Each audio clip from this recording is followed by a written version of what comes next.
Dallas and Boston take control of their series, and what lies ahead for Minnesota and Denver and in tonight's Game 4? That's all coming up next on Locked On NBA.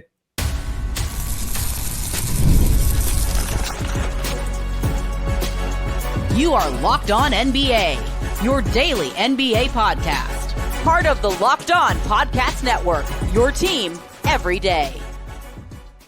And thanks for making Locked On NBA your first listen wherever you get your podcast Monday through Friday. No matter where you get them, they're always going to be free. They're never going to be behind a paywall. Locked On NBA is also on YouTube, where you can go to watch the show. But whether you are a listener or a viewer, subscribe to the audio and video feeds for Locked On NBA, as well as all the NBA team channels across the Locked On Podcast Network. This episode is brought to you by PrizePicks, the easiest and most exciting way to play daily fantasy sports. Go to prizepicks.com/LockedOnNBA. Use the code all lowercase LockedOnNBA for a first deposit match up to $100. I'm Andy Kamenetzky, co-host of Locked On Lakers, and he is Khahil, the host of Locked On Pistons. And unfortunately, our team's the playoffs are none of their business, but we still are keeping tabs on what's going on in the postseason. And we begin with the Mavericks getting a 105-101 win over the Thunder in Dallas, taking a 2-1 series lead. Shai Gilgeous-Alexander led all scorers with 31 points, although his was very first half loaded. Luka Donic and Kyrie Irving combined for 44 points, 22 apiece, but PJ Washington led the Mavericks with 27 points. He had 5 threes. And I thought, this was really indicative of just how much the supporting cast came through for Dallas in ways that just did not happen for the Thunder. Yeah, I mean, the Dallas Mavericks won this game with Luka scoring 22 points in this game. And it's not like he had a terrible game. I thought he did a great job of breaking down the defense still, and they had to respect him a ton. He created a lot of open shots for his teammates, but it wasn't like he lit the game up in a scoring way. But he had help, like you said. Even Derek Lively pitched in 12 points, and he hit 4 straight free throws in the fourth quarter when they went hack-a-lively, which I did not see coming at all. But that was big time, him hitting 4 straight free throws there, because the game was still in the balance. The Thunder could have easily won that game still. Obviously, Kyrie had 22 as well, but PJ Washington, a player who's been playing well for him, 27 points. That was big time. You mentioned Shai Gilgeous-Alexander ending up with 31 points, but didn't get that much help from, Jalen Williams was efficient, but probably would like a little more than 16 from him. Chet Holmgren also was pretty efficient, 5 of 9, but only 13 points. Just wasn't able to get much help outside of his 31 points. And yeah, it was a low-scoring game in today's NBA, 105-101. It wasn't that high scoring, but the Mavericks got just a little bit more help from their supporting cast rather than the OKC did.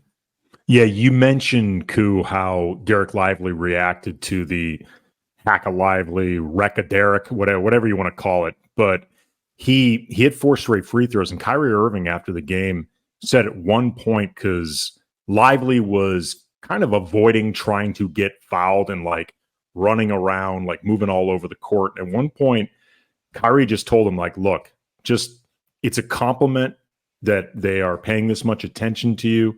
We trust you. You don't need to be running all over the place. Just let them foul you. You can make these shots. And he missed the first couple, but then he ended up making 4 straight. And he's really impressed me, Derek Lively. He's had a really good rookie season, but then when you take into account that he is a rookie in these playoffs, his mother just recently passed away. He's dealing with, I'm sure, a lot of grief in real time while having to provide his team that has title aspirations, a real lift, and he's got real responsibilities as much as any, off the top of my head, as much as any rookie I can think of in the playoffs. He's really impressed me, just his maturity and his production and his willingness just to get out there and mix it up. Yeah, for him to be a rookie and as young as he is, to be playing in the second round of the NBA playoffs. I was just listening to the JJ Redick podcast the other day, and they were talking about how he spoke with the Minnesota Timberwolves after last year, and they talked about how different, or it wasn't Timberwolves, it was Evan Mobley after last year's playoff series, and he talked about how first playoff series couldn't imagine how physical it was, how much different it is from the regular season. We're talking about the second round with a rookie who is being sent to the free throw line on purpose because they don't trust him to make free throws. The other team doesn't think he can do anything from the charity stripe. And for the Mavericks to stick with him, I thought was big for his confidence. That was interesting to see that they stuck with him. But yeah, him being able to hit 4 free throws in a row in that kind of situation, being a rookie with all the responsibilities, like you said, I thought that moment of hitting those free throws in the fourth quarter is better than anything else I've seen from him. That's huge to be able to step to the line and hit that. You also talked about the physicality of the playoffs and how that's something you have to get used to as a young player. I think everybody in this series is having to get used to the physicality. Like, this was a letting them play game. Luka's getting beat up out there. Dude, but by the end of this series, if this series goes 7 games, Luka and Lu Dort are going to end up swinging at each other, and Luka is going to be swinging from a wheelchair because I'm not sure he's going to be able to walk. I mean, you can see increasingly Luka's knees, his ankles, his entire body is bothering him. Lu Dort is really attempting the torture chamber, and they, at least this game, but he's a physical defender anyway. The Thunder try to be as physical a team as they can be without necessarily being the biggest one out there. It's bothering Luka, especially considering he always thinks he's getting fouled and he always thinks the refs aren't giving him his love and he's always complaining anyway. But he's clearly dealing with a lot of ailments. Like, it would be massive for them not to get this game 4 in the books, go up 3-1, not even just because 3-1 obviously is huge, but if they could actually get this series closed quickly and get Luka some rest, he clearly could use it. I mean, I think this physicality, like you mentioned just now about wanting this series to end early, if you're Dallas, if you even look at the Eastern Conference, the New York Knicks are like falling apart as the game go by. So like physicality across the playoffs, which I love, by the way, the defense, the physicality being allowed, I absolutely love it. But that is, you definitely, for each team, even OKC, like if you want to go up 2-1, you want to get this quick win, you want to go up 3-1 as well. Like, you didn't want to lose this game, obviously. Wanting to get these series done as quick as possible from every team's perspective is going to help in the long term. Because, like, imagine, like you said, going 7 games in this series. You're going to get absolutely beat up, and then your reward is going against Minnesota or Denver. Like, that's what's going to – and same thing for Denver, Minnesota, same thing for Boston, Cleveland. Like, all these – the longer the series goes on, the more you're going to beat up and the more you're risking – potential injuries or whatever with how physical this playoffs have been. So yeah, I think Dallas definitely is going to want to get out of this one and try to hurry up and get up 3-1. And OKC, you have to look, obviously winning the series will be great itself, but the fact that they're going to have to probably take it a little bit longer if they do want to win, if they do end up winning the series, is probably going to affect them long-term as well. Yeah, it'll be interesting too to see where Shai gets more help, because he's 4 of 13 in the second half of this game. And if you look up, and you mentioned this earlier, if you look up and down OKC's box score tonight, there was a fair amount of efficient scoring, whether from Jalen Williams or Chet Holmgren, Josh Giddey, Isaiah Joe. Like, there were guys shooting at a decent clip, but they didn't take a ton of shots. So and Shai got to the line 10 times, which helped him get to those 31 points. He was 9 of 10, but I wonder if some of these other guys are going to maybe even say to Shai, like, look, trust us a little more. Like, just, we need to be more involved. We need the opportunities to give you more help. Like, I don't think Shai was being a ball hog or anything like that. It's just, he's who you expect to be their best player, who you expect to have the ball the most anyway. But these other guys need, I think, a little bit more volume if they're going to give Shai what he needs. Yeah, and like I said earlier, I mean, it wasn't really that high of a scoring game anyways. And if you're going to, I mean, the Thunder's head coach have talked about this before, that they know they're going to give up on the rebounding side, but they're going to make up for it in other ways.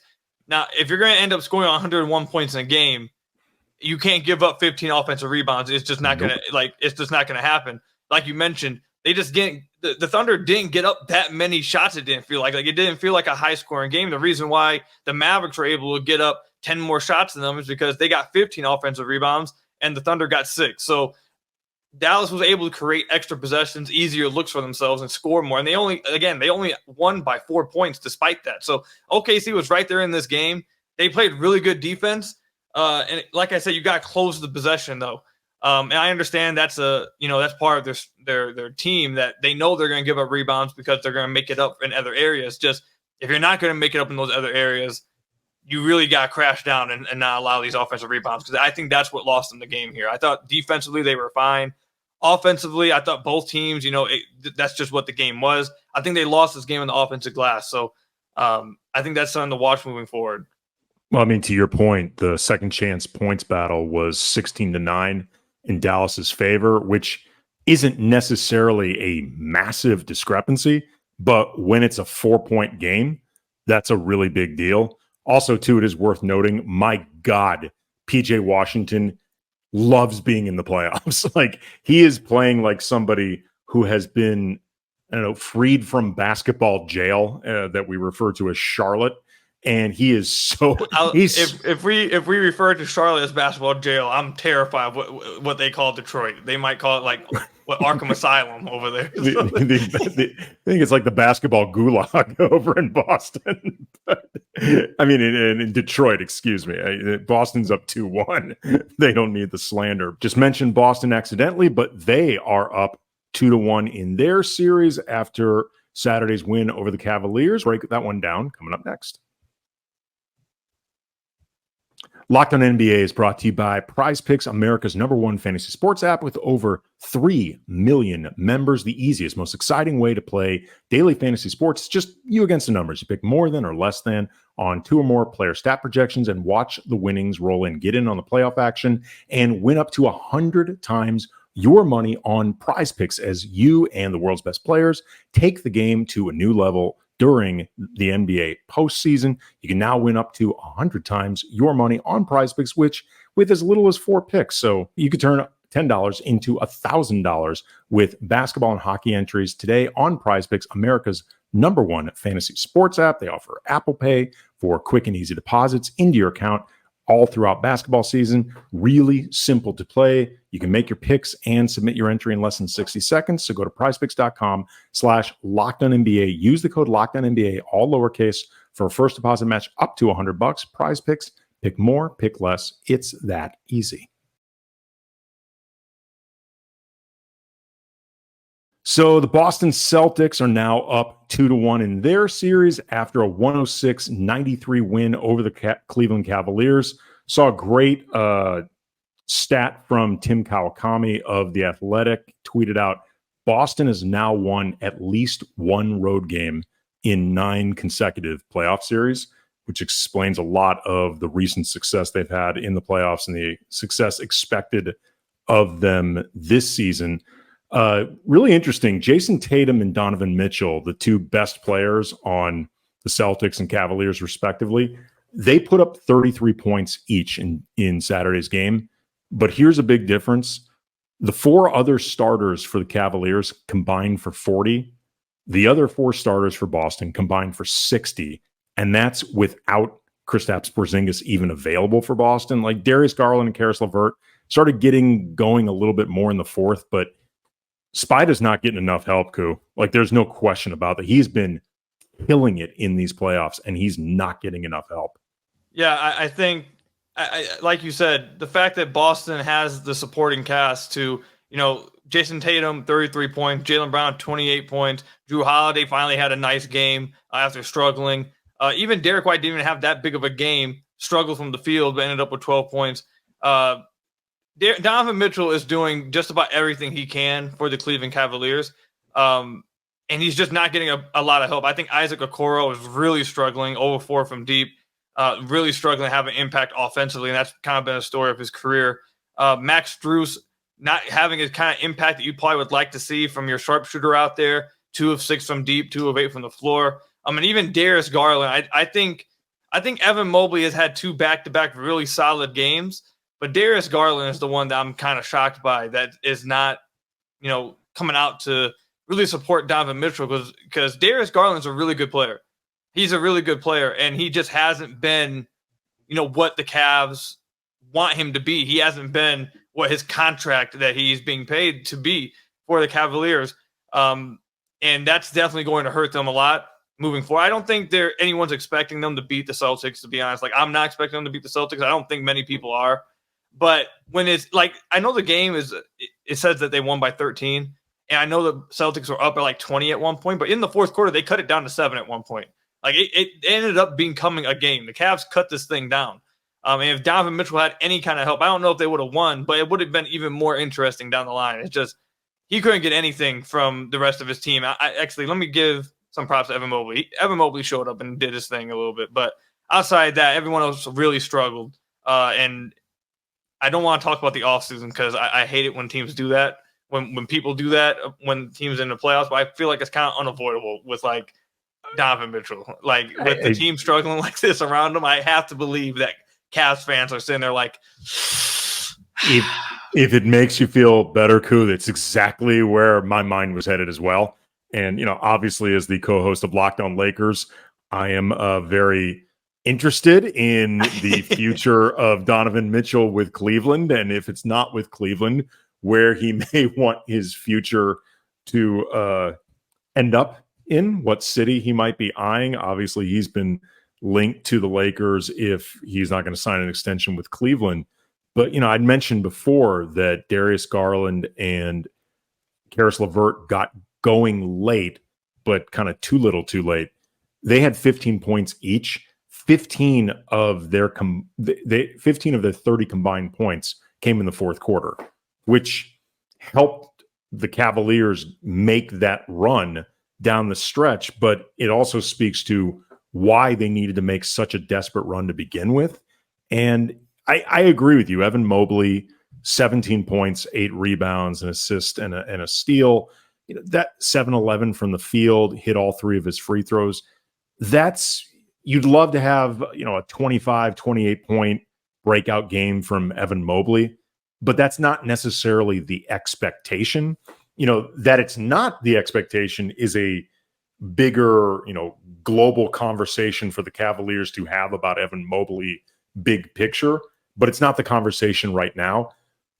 That type of production, though, should be more expected from Garland or from LeVert, if not both of them, particularly with where Cleveland is right now and how much firepower they're going to need if they're going to try to pull off this upset.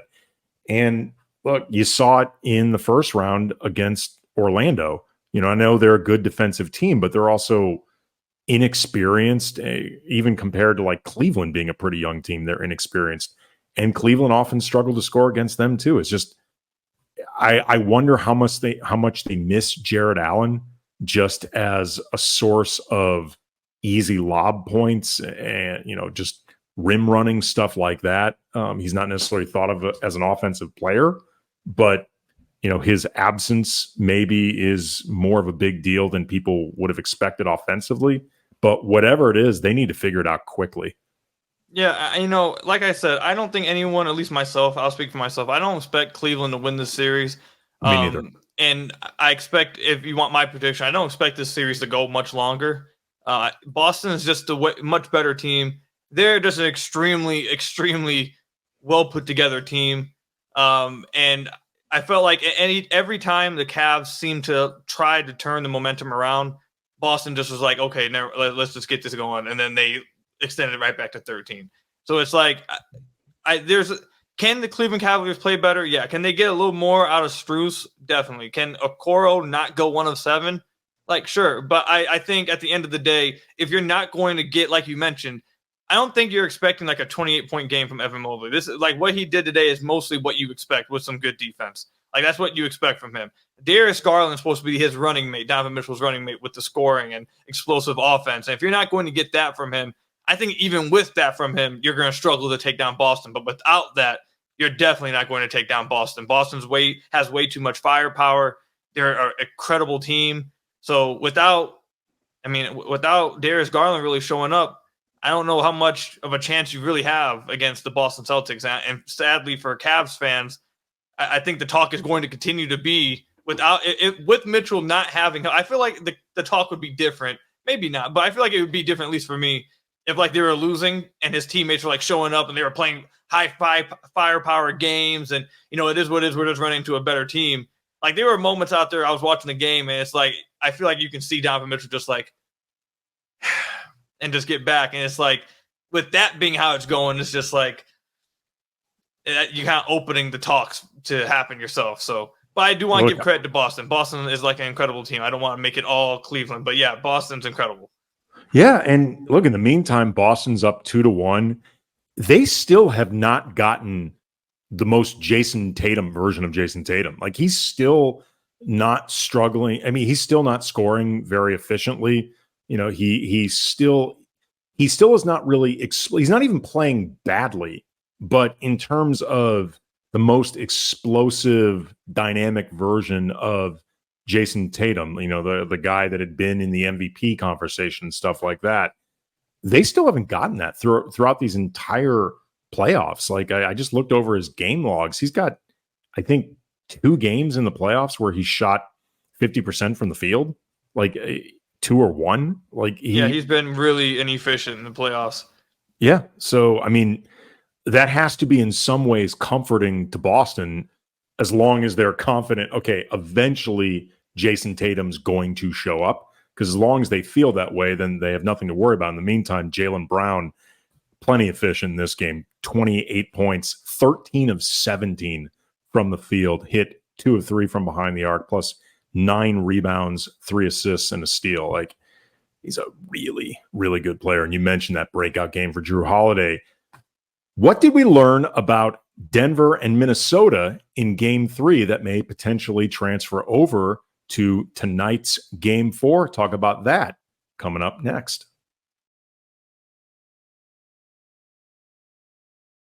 It's winner take all time in the NBA and NHL, and FanDuel's giving you a shot to bring home a big win of your own. Right now, new customers get $150 in bonus bets with any winning $5 bet. That's $150 to bet on spreads, money lines, player props, and more. And for anyone that listens to Locked On Pistons, I've talked about this many times. A few years ago when betting became legal in Michigan, I didn't know anything about it, didn't know what app to go to, didn't know where to go at all. Went to FanDuel. I have not turned back since. I love FanDuel. It's incredibly self-explanatory. There's a ton to go do on there, and it's incredibly fun to use. Maybe a little bit too much fun for myself, but it is what it is. Visit FanDuel.com/lockedon, and you can make every playoff shot count with FanDuel, America's #1 sportsbook.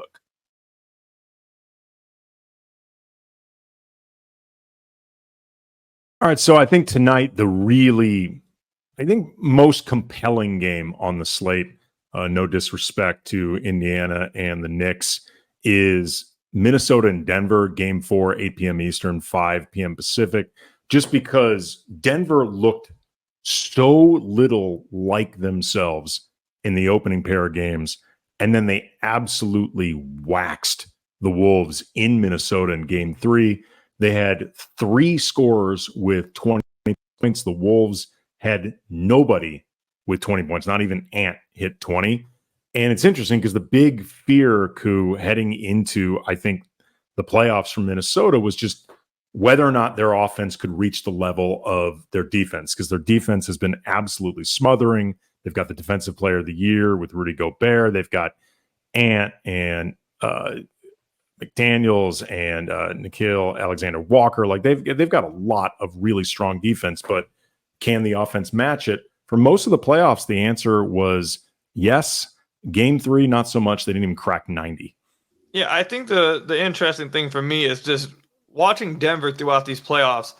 They're playing very risky. Like they are playing with fire here. Like even against the Lakers in that series, like it felt like, at least from the outside perspective, and I feel like maybe you'd be able to speak to this a little bit more, obviously, but from the outside perspective, it felt like watching, like they were just playing with the Lakers. Like, here you go, take a lead. We're not going to try. And then just like, okay, now we're going to try when they're up like 15, and then all of a sudden they cut it down like to 20 points. From my perspective, they didn't play with enough fire. I think they needed more fire to be playing with from perspective of a team that fell down 4-1. But I get what you mean. It has not felt like they've been totally locked in. Yeah, it's felt like they're toying around a little too much and just not really. I mean, Michael Malone kind of mentioned it before the game. Like it felt like they weren't as attentive to the game, like they weren't locked in. And you saw in Game 3, one of the main things is as long as Jamal Murray's playing well, I think they're going to be close to unbeatable. Like when Jamal Murray plays really well, they win. When he doesn't, they're not going to win. Like as simple as that. But also, I just feel like just watching them, it's like they're really trying to like get burnt. Like they're touching the oven and keep touching it over and over. Like I just wonder, are they going to like stay, concentrate? Are they going to stay locked in for multiple games in a row? I don't feel like you really have seen that from them. Like against the Lakers, they were able to get away with it, but against Minnesota, like you're not going to be able to get away with that against Minnesota. And I mean, in this Game 3, they looked like the NBA defending champs. They look absolutely spectacular, and I think they can look like that. But, again, Jamal Murray, can he continue to play well? We've seen him do it, but, is that calf going to continue to pop back up for him? Who knows? And also, are they going to remain locked in? Because I thought they were good defensively and offensively. Offensively, they were spectacular, but also defensively, they were a lot more aggressive and physical in this game against Minnesota. So that's what I'm watching for. Are we going to come out Game 4 and see Denver go down 10 points, call timeout, and have to like regroup again? Or are they going to be locked in for a full 48 minutes? Yeah, I've covered the Lakers for a long time for outlets ranged from the LA Times, ESPN, The Athletic. So I was around the team on a daily basis during the Kobe Powell years, and their back-to-back championships and the attempt to try to three-peat. And it's interesting. Like sometimes you'll see a bit of overconfidence and boredom, not even just during the regular season, because that can be expected. That even happens for a lot of teams when they aren't the defending champions. But if they're teams that are, in their minds at least, poised to go on a long playoff run, they're built for the playoffs, they're considered, legitimately on the short list of contenders, the regular season can feel boring. And it can take a lot of times some kicking yourself in the ass just to remind yourself these games matter. We're building habits as a point to this. But when you're even, I think, in the playoffs, when you're a team that's won a championship, there can sometimes be a lack of urgency because you just feel like we know we can do this. You know what I mean? It's like we know we are capable of winning a championship because we just did it. Denver this year, it didn't feel to me like they were really playing with a ton of urgency, and they still had an opportunity to get a number one seed. Like they know rightly how good they are, but there can be a fine line between confidence and overconfidence, or sometimes digging yourself into just a slightly bigger hole than you realized you were in. So maybe this was a wake-up call for them, like the idea of falling down 0-2. It's like, oh, bleep. I mean, like, really, we could fall short if we don't stop screwing around. And then it's also going to be really interesting to see how Minnesota deals with their first dose of adversity, because they had been cruising through the playoffs. There's been a lot of, is Anthony Edwards the next Michael Jordan, next face of the league? Rudy Gobert had an incredible redemption story. Cat's been terrific in the playoffs. The role players have been stepping up, and they deserve their shine. Like I'm not at all trying to take it away from them. They've been really, really good, but this is the first sucker punch that they've dealt with this year. How do they react to it? Because you may have heard, Koo, there's been a lot of bad history attached to the Timberwolves. They're not exactly steeped in a lot of playoff success that they can lean back on, and they're an organization that everybody typically expects the bottom to fall out because that's been their history. But at the same time, man, like I don't know if you can find anybody in the league more confident than Ant right now, rightly. So it's going to be interesting to see how they react to not just losing the first game in the playoffs, but really getting it handed to them. Yeah, and I feel like if I was a Timberwolves fan and I was looking at this series, you go out and you steal the first two games in Denver. You don't need to win both the games in Minnesota. But I feel like the plan, what you would want, is to be going back to Denver 3-1. You split one at home.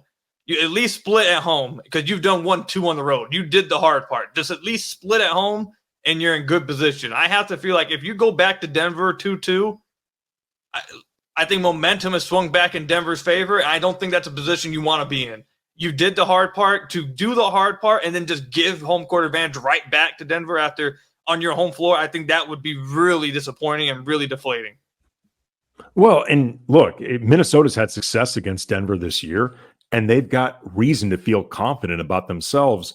But like you said, if all of a sudden you go back 2-2 to Denver because you dropped both of your home games against, a Nuggets team where there's still concern about Jamal Murray's calf and, Reggie Jackson, there had been some concern he might miss a game, like a team that looked like they may have been a little bit vulnerable.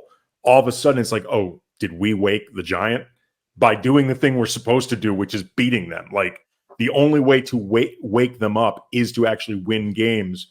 But is this now the thing that's going to do us in, that we actually won these games? Now are we all of a sudden going to get the best version of Denver? Yeah, I mean, that's the biggest concern, I think, for me, is just you have to leave. I think if you're Minnesota, you have to go back to Denver 3-1. You absolutely have to. If I feel like if you go back to Denver 2-2, I really don't like the future for Minnesota in this series, really at all. Well, the thing too, looking at how Game 3 shook out, they got down big from the beginning. They got outscored 28-20 in the first quarter, and then 28-21 in the second quarter. Like, I think it's extremely important for Minnesota to win that first quarter and just remind themselves of how they've played in this series, how they played this season again against Denver, and just be able to say to themselves, look, we're back on track.